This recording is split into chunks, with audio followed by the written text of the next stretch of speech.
எல்லாருக்கும் வணக்கம். எல்லாரும் எப்படி இருக்கீங்க? சந்தோஷமா இருக்கீங்களா? சும்மா இருக்கீங்களா? மணி 12 ஆயிடுச்சு அப்படின்னு எல்லாருக்கும் ஒரு கொண்டாட்டம் வரத்தான் செய்யுது. என்ன வருதா இல்லையா? சிலருக்கு திண்டாட்டமா இருக்கு. எப்படா முடிப்பீங்க? சீக்கிரமா அனுப்புனீங்கன்னா வீட்டுக்கு போகலாம். அடுத்து ரோபோ சங்கர் வேற வெளியூருக்கு போக வேண்டியிருக்கு.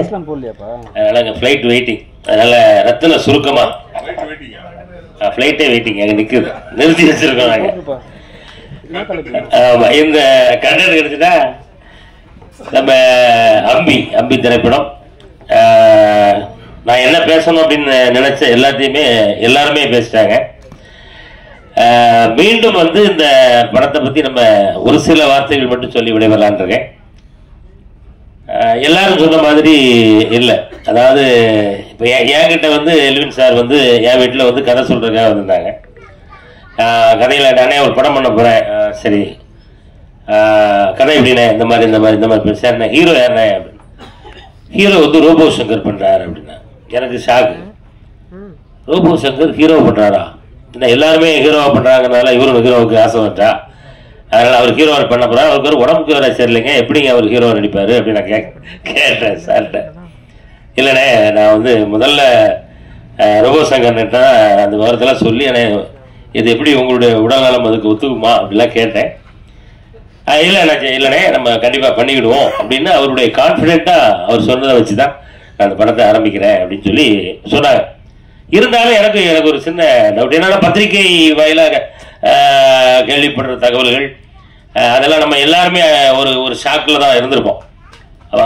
நிறைய பேர் சொன்னாங்க ரோபோ சங்கரா அவ்வளோதான், ரோபோ சங்கருடைய லைஃபே முடிஞ்சிட்டு அப்படிலாம் சொன்னாங்கல்ல. ஆனால் நான் எல்லார்ட்டையும் என்ன சொன்னேன் அப்படின்னா, அவரெல்லாம் அவ்வளோ சீக்கிரம் முடிகிறாள் கிடையாது, ஃபீனிக்ஸ் பறவை மாதிரி அவர் அப்படி பழையபடி வருவார் அப்படின்னு கடவுள்கிட்ட இப்பவும் நான் வேண்டிக்கிட்டேன். அதே அந்த கடவுள் என்னைக்கு ஒரு ஆரோக்கியமான ஒரு ரோபோ சங்கரை நம்ம முன்னாடி உட்கார வச்சுக்காரு அப்படின்னா அந்த கடவுளுக்கு நன்றி சொல்லணும். ஷூட்டிங் ஆரம்பிச்சது அதே எல்வின் சார் கூட நான் தான் முதல் படம் பண்ணுறோம். எல்லாம் நாங்கள் டீமே ஒரு ஜாலியான டீமாக அங்கே போனப்போ தான் எனக்கே தெரிஞ்சது, நம்ம டீமில் இவ்வளோ இருக்காங்களா அப்படின்னு. எல்லாம் புதுசாலாம் நடிக்கிறாங்க. நம்ம செந்தில், அப்புறம் ஒரு முத்து, அவர் பீரார்லாம் அந்த ஊருக்கார், அவங்களாம் அங்கே எங்கள் டீமோட இருக்கும்போது எல்லாருமே நாங்கள் ஒரு அழகான ஒரு ஜாலியான ஒரு டீமாக ஷூட்டிங் போயிட்டு இருக்கும்போது நான் இடையில டைரக்டர் கேட்டுக்கிறேன், என்ன படம் எப்படி வந்துட்டு இருக்கு, நாங்கள் நடிக்கிறது தான் படம்லாம் அப்படிலாம் கிடையாது, நீங்கள் என்ன யோசிச்சிருக்கீங்களோ அது வருதா, அதை கொஞ்சம் தயவுசெய்து கவனிச்சிருக்க, நாங்கள் ஒரு ஜாலி டீமோட சேர்ந்து டிராவல் பண்ணி போயிட்டு இருக்கு. ஆமாம், உங்களுக்கு என்ன வேணுமோ அது கரெக்டாக வருதா அப்படின்னு. அண்ணாச்சி, நீங்கள் எவ்வளவு ஜாலியாக இருக்கீங்கன்னு நாங்கள் பார்த்துட்டு தான் இருக்கேன். ஆனாலும் நான் என்ன யோசித்து வச்சிருக்கணும் அது வர்ற வரைக்கும் நானும் உங்களை ஜாலியாகவே நான் அந்த சீன்லாம் எடுத்துருவேன் அப்படின்னு சொல்லி மிக அற்புதமாக அந்த அவருக்கு தேவையான காட்சிகளை படமாக்கியிருக்காரு. படம் அவங்க எல்லாருமே பார்த்தாங்க, நான் இன்னும் பார்க்கல. ரோபோண்ணா இப்போ கேட்டேன், தலைவா எப்படி நீங்கள் நடிச்சிருக்கீங்களான்னு சொல்லக்கூடாது, படம் மொத்தத்தில் எப்படி நல்லா வந்திருக்காருன்னு எல்லாரும் பார்த்து ரசிக்கக்கூடிய ஒரு அற்புதமான படமாக வந்திருக்கு அப்படின்னு ரோபோனை சொன்னார். அட்வான்ஸ் ரோபோனனுக்கு வாழ்த்துக்கள். ஆமாம், ஹீரோ அவதாரம் எடுத்திருக்கக்கூடிய என்னுடைய பாசத்திற்குரிய சகோதரர். ஆமாம், இந்த படத்தில் மட்டும்தான் ஹீரோ இல்லை, நான் தொடர்ந்து ஹீரோவாக தான் நடிப்பேன் அப்படின்னு சொல்லி டக்குன்னு சொல்லிடுறாங்க. ஏன்னா அடுத்து நீங்கள் உங்களுடைய சேவை எங்களுக்கு தேவை. ஏன்னா ரோபோ சங்கர் வந்தாருன்னா அவருடைய காமெடிக்கு அப்படி அன்னைக்கு காலையில் 6 மணி இருக்கும். அந்த அந்த நகைச்சுவையெல்லாம் காலம் கடந்து அதை மறக்கவே முடியாது. அப்படிப்பட்ட திறமைக்கு சொந்தக்காரர் அன்பு ரோபோ சங்கர் அவர்கள். இந்த படம் மிகப்பெரிய ஹிட். அப்படி ஹிட் ஆன பிறகும் அடுத்து கதை கேளுங்க, ஹீரோவும் நடிக்க, காமெடியாகவும் நடித்து எங்களை சிரிக்க வைங்க அப்படின்றது என்னுடைய அன்பான வேண்டுகோள். கண்டிப்பாக அதை செய்வார் நம்புறேன். அண்ணனுக்கு முதல் படம் என்ன பண்றேன்? எல்வினே, உங்களுக்கு முதல் படம் என்ன படம் சொன்னீங்க? சக்தி அவர்கள் படம் பேரு ஏதோ செய்தா என்னை அப்படிங்கிறது அண்ணனுடைய முதல் படம். இப்போ இது 2வது படம், இது 3வது படம். 2 படம் இருக்கும் வாரங்கள். இதை கூட கேட்காம மேடைக்கு வந்திருக்க பாருங்க. ரூல் நம்பர் 4 அது 2வது படமா? 3வது படம் அம்பி. பரவாயில்ல. இந்த அம்பி கண்டிப்பாக அது கதை எப்படிங்கிறத நான் சும்மா கதை சொல்லலாம், சொல்லக்கூடாதுன்னு சொல்லுவாங்க. நான் கதையை நான் சொல்றேன்.